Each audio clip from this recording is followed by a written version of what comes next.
बातमी इराण विरोधातील युद्धामुळे एक न्यू ऑर्डर प्रस्थापित होईल असा अंदाज वर्तवला जात होता। सोप्या शब्दात सांगायचं झालं तर पूर्वी मित्र असलेले देश एकमेकांकडे पाठ फिरवतील, कालपर्यंत एकमेकांचं तोंडही न पाहणारे देश एकमेकांच्या गळ्यात गळे घालताना दिसतील।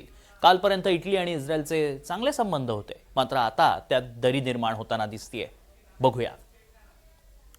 जॉर्जिया मेलोनींचा इस्रायलला दणका, इटलीकडून इस्रायल सोबतचा सुरक्षा करार स्थगित, लेबनॉनमधील हल्ल्यांमुळे इस्रायलचा जुना मित्र देश नाराज, इराण आणि अमेरिका युद्धविरामाच्या चर्चेत इस्रायल हाच सर्वात मोठा अडथळा झालाय।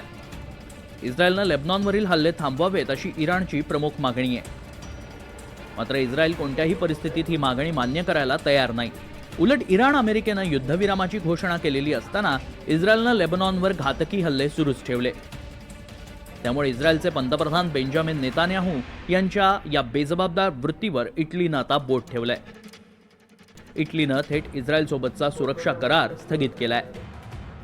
इटली आणि इस्रायल हे जुने मित्र असून 2006 सालापासून या दोन देशात संरक्षण करार होता। दोन्ही देशांमधील लष्करी तंत्रज्ञान, प्रशिक्षण आणि संयुक्त संशोधनासाठी हा करार करण्यात आला। मात्र इस्रायली सैन्यानं लेबनॉनमध्ये तैनात असलेल्या इटालियन शांती सैनिकांच्या ताफ्याजवळ गोळीबार केल्यानं हा वाद पेटला। ही कृती अयोग्य असल्याचं म्हणत पंतप्रधान जॉर्जिया मेलोनी यांनी इस्रायलला सुनावलंय।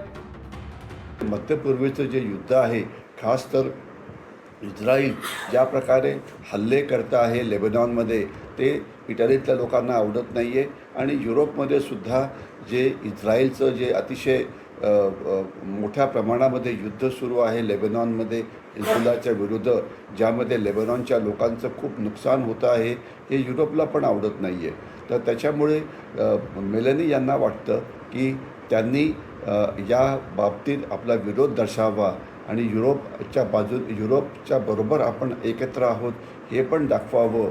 आणि दुसरं, डोनाल्ड ट्रम्प मध्ये मध्ये उद्धटसारखी भाषा बोलत असतात, त्यांना पण दाखवावं की आमची जी पॉलिसी आहे परराष्ट्र धोरणाची, ती इंडिपेंडंट आहे।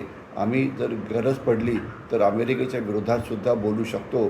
तर अशा प्रकारे त्यांनी स्वतःचं स्ट्रॅटेजिक इंडिपेंडन्स दाखवण्याकरता अशा प्रकारची भूमिका घेतलेली आहे। अमेरिका सतत इस्रायलला पाठीशी घालून दुटप्पी राजकारण करतोय। एकीकडे इराणनं अणुबॉम्ब बनवू नये म्हणून ट्रम्प इराणवर हल्ले करतात, इराणकडे अणुशक्ती आल्यास जगाला धोका निर्माण होईल असं सांगतात। दुसरीकडे त्यांचा मित्रदेश इस्रायल लेबनॉनमध्ये नरसंहार घडवतो, याकडे सोयीनं दुर्लक्ष होत आहे। अमेरिका आणि इस्रायलच्या मनमानी कारभारामुळे जगाला युद्धाच्या झळा सोसाव्या लागतायत। अशा परिस्थितीत सर्वच देशांनी कोणतीच ठोस भूमिका घेतलेली नाही, पण इटलीच्या पंतप्रधान मेलोनी इस्रायलवर थेट टीका करताना दिसतायत। इराण विरोधातील संघर्षासाठी इस्रायलला अमेरिकेनं पाठिंबा दिला। या दोन्ही देशांनी मिळून इराणवर हल्ला केला आणि त्यांचे supreme leader Ayatollah Ali Khamenei यांना ठार मारलं। यासह इराणचे बरेच प्रमुख नेते, अधिकारीही या हल्ल्यात ठार झाले होते।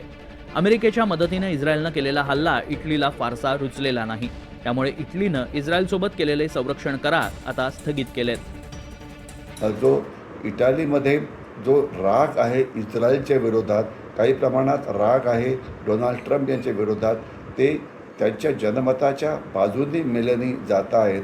आणि याच्यामुळे त्यांना असं वाटतं की असं दाखवलं जाईल की या युद्धामध्ये आता सध्या खास तर इस्रायल लेबनॉन या युद्धामध्ये जी भूमिका आहे इटालीची, ती तटस्थ आहे, परंतु ते डायरेक्टली मात्र इराणला कुठल्याही प्रकारची मदत करत नाही आहे आणि केवळ आपण तटस्थ आहे असं दाखवण्याचा प्रयत्न करत आहे। इटलीचे परराष्ट्र मंत्री अँटोनियो ताजानी यांनी लेबनॉनमधील नागरिकांवरील हल्ल्यांचा तीव्र निषेध केलाय। त्यामुळे संतापलेल्या इस्रायलनं इटलीच्या राजदूतांना बोलावून घेतलं। दुसरीकडे इटलीच्या पंतप्रधान जॉर्जिया मेलोनी यांनी पोप लिओ 14 यांच्या युद्धविरोधी भूमिकेवर डोनाल्ड ट्रम्प यांनी केलेल्या टीकेचा निषेध केलाय। याला प्रत्युत्तर देताना ट्रम्प यांनी मेलोनी यांच्या भूमिकेबद्दल आश्चर्य व्यक्त केलंय। पश्चिम आशियातील या संघर्षानं जुन्या मित्र राष्ट्रांमधील संबंध बिघडू लागले। इटली आणि इस्रायलमधील संरक्षण करार रद्द होणं हे त्याचं पहिलं मोठं उदाहरण मानलं जात आहे। Bureau report, NDTV Marathi.